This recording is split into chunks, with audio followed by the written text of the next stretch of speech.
ঢাকা বিশ্ববিদ্যালয়ের ছাত্র রাজনীতিতে এমন চিত্র হয়তো কেউ কখনো কল্পনা করেনি। মাত্র 2 সপ্তাহের কার্যকালে ডাকসু প্রতিনিধিরা যেভাবে চমক দিয়েছেন তা শুধু শিক্ষার্থীদেরই নয়, অনেক পোড়খাওয়া রাজনৈতিক বিশ্লেষকদেরও হতবাক করে দিয়েছে। ক্যাম্পাসের বাতাসে এখন যেন এক নতুন পরিবর্তনের গন্ধ, যা দীর্ঘদিনের অচলায়তন ভাঙার ইঙ্গিত দিচ্ছে। কয়েকদিন আগেও ঢাবি শিক্ষার্থীরা তাদের হলের রিডিং রুমে শীতাতপ নিয়ন্ত্রিত যন্ত্র লাগানোর কথা হলে বা হলের প্রতিটি ফ্লোরে ফ্রিজের ব্যবস্থা হওয়ার কথা ভাবতেই পারতেন না। এটি ছিল তাদের কল্পনারও অতীত।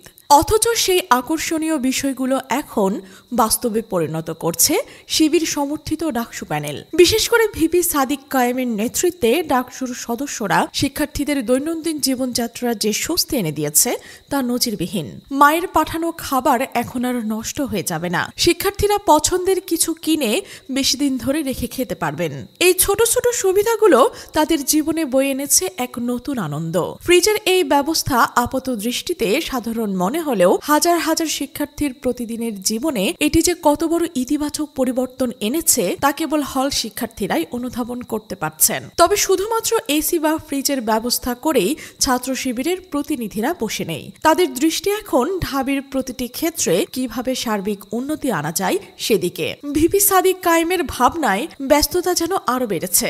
তার সুদূর প্রসারী পরিকল্পনার অংশ হিসেবে সম্প্রতি ঢাবির 1000-এর বেশি শিক্ষার্থীকে বিনামূল্যে মেডিকেল চেক আপের সুবিধা দেওয়া হয়েছে। এই উদ্যোগের সবচেয়ে বিস্ময়কর দিকটি হলো যে জগন্নাথ হলের শিক্ষার্থীরা সাদিক কায়েমকে ভোট দেয়নি। সেই হলের শিক্ষার্থীদের জন্যই তিনি সবার আগে চিকিৎসা সেবার ব্যবস্থা নিশ্চিত করেছেন। এটি যেন এক নতুন বার্তা বহন করছে। নেতৃত্ব মানে শুধু সমর্থকদের জন্য কাজ করা নয়, বরং সকলের জন্য কাজ করা। এর পাশাপাশি বিভিন্ন হলে জরুরি প্রয়োজনের জন্য ফার্স্ট এইড বক্সের ব্যবস্থাও করে দিয়েছে ছাত্র শিবির, যা শিক্ষার্থীদের সুস্বাস্থ্য রক্ষায় আরও এক ধাপ এগিয়ে নিয়ে গেছে। শুধুমাত্র দৈনন্দিন সুবিধার গণ্ডি পেরিয়ে ডাকসুর উদ্যোগে খুব শীঘ্রই শিক্ষার্থীদের ভবিষ্যৎ ক্যারিয়ার ও প্রযুক্তিগত দক্ষতাকে মাথায় রেখে বড় ধরনের পরিবর্তন আসছে।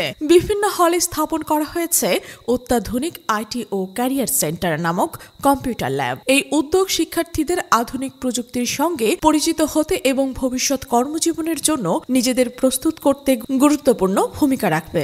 একই সঙ্গে হলগুলোতে বসবাস ও পড়াশোনার মান উন্নয়নের নতুন সরঞ্জামও দিচ্ছে ঢাবি শিবির। আগে হলগুলোতে অন্যতম বড় সমস্যা ছিল ছারপোকার উপদ্রব, যা শিক্ষার্থীদের রাতের ঘুম হারাম করত। বিভিন্ন হল প্রতিনিধিরা সেই সমস্যা সমাধানের জন্য নিরলস প্রচেষ্টা চালিয়ে যাচ্ছে। কিন্তু এসবের চেয়েও গুরুত্বপূর্ণ এবং সম্ভবত সবচেয়ে বড় পরিবর্তনটি এসেছে ক্যাম্পাসের সংস্কৃতির মূলে। এখন আর কোনো শিক্ষার্থীকে জোর করে মিছিলে নিয়ে যাওয়া হয় না। এমন কথা ঢাবি ক্যাম্পাসে যেন এক বিস্ময়কর স্বপ্ন ছিল। হলের সিট বরাদ্দ এখন সম্পূর্ণ মেধার ভিত্তিতে হচ্ছে। কোনো শিক্ষার্থীর সিট পাওয়ার জন্য শিবিরে যোগ দিতে বাধ্য করা হচ্ছে না, যা ছিল ক্যাম্পাসের এক অপ্রিয় বাস্তবতা। সুষ্ঠুভাবে সিট বরাদ্দ হওয়ার ফলে গণরুম কালচার থেকেও শিক্ষার্থীরা মুক্তি পাচ্ছে, দীর্ঘদিনের এই অন্ধকার অধ্যায় পেছনে ফেলে। প্রতিটি শিক্ষার্থীর জন্য একটি সিট এবং একটি টেবিলের ব্যবস্থা করার জন্য দিনরাত কাজ করে যাচ্ছেন ডাকসু প্রতিনিধিরা। ভিপি সাদিক কায়েম এবং তার দল মাত্র 1 মাসেরও কম সময়ে যে পরিমাণ কাজ করে দেখাচ্ছেন তা হয়তো অন্য সব সংগঠন 1 বছরেও পারত না। এই অভাবনীয় সাফল্যের পেছনে রয়েছে এক দৃঢ় সাংগঠনিক দক্ষতা, একটি সুনির্দিষ্ট আদর্শ এবং এক দূরদর্শী নেতৃত্ব, যা খুব কম সময়ে সংগঠনের কাছে বিদ্যমান। ঢাকা বিশ্ববিদ্যালয়ের ক্যাম্পাসে এখন এক নতুন যুগের সূচনা হয়েছে, যেখানে মানবিকতা বাস্তবায়ন এবং শিক্ষার্থীদের সার্বিক কল্যাণই যেন মূল মন্ত্র হয়ে উঠেছে। এই পরিবর্তন ক্যাম্পাসের ভবিষ্যতের চিত্রকে কোন দিকে নিয়ে যায় তা দেখে উদ্গ্রীব সকলে।